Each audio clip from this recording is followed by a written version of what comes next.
छोटा शकील कभी दक्षिणी मुंबई के नागपाड़ा में कथित ट्रैवल एजेंसी चलाता था। 1980 के दशक की शुरुआत में शकील दाऊद के साथ जुड़ा और समय के साथ अंडरवर्ल्ड की दुनिया का बड़ा नाम बन गया। दिसंबर 1988 में राष्ट्रीय सुरक्षा अधिनियम के तहत छोटा शकील को गिरफ्तार कर लिया गया, जिससे वो बड़े संकट में पड़ गया। लगभग 4 महीने जेल में बिताने के बाद उसे जमानत मिली, जिसके बाद वो चुपचाप भारत से भाग गया और दाऊद की गैंग से जुड़ गया। उसने भारत से जाने के बाद दुबई में अपना ठिकाना बनाया था।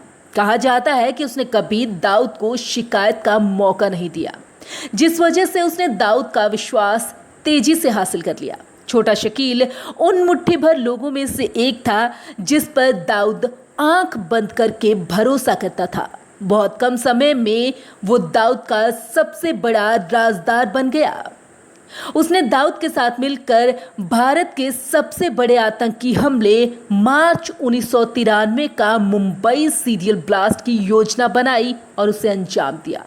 इस सीरियल बम धमाके में 250 लोगों की मौत हो गई थी, जिसके बाद भारत और वैश्विक दबाव के चलते उसने अपना ठिकाना पाकिस्तान में बनाया था।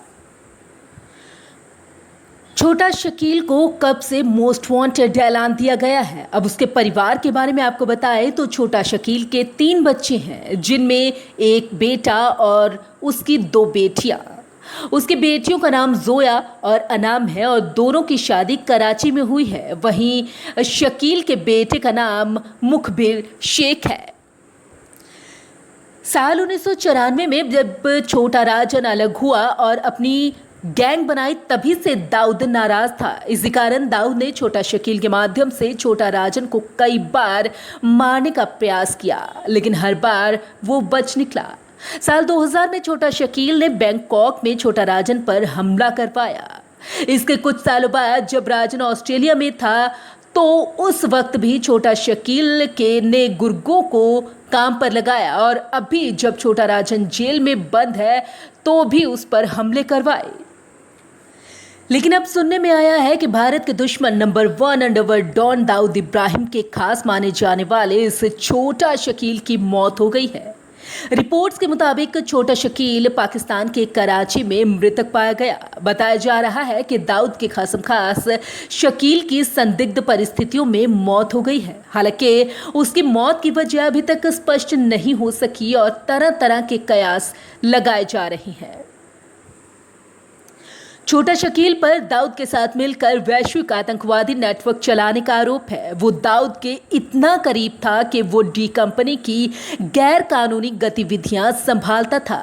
डी कंपनी भारत में विभिन्न आतंकवादी व आपराधिक गतिविधियों में सीधे तौर पर शामिल रही है।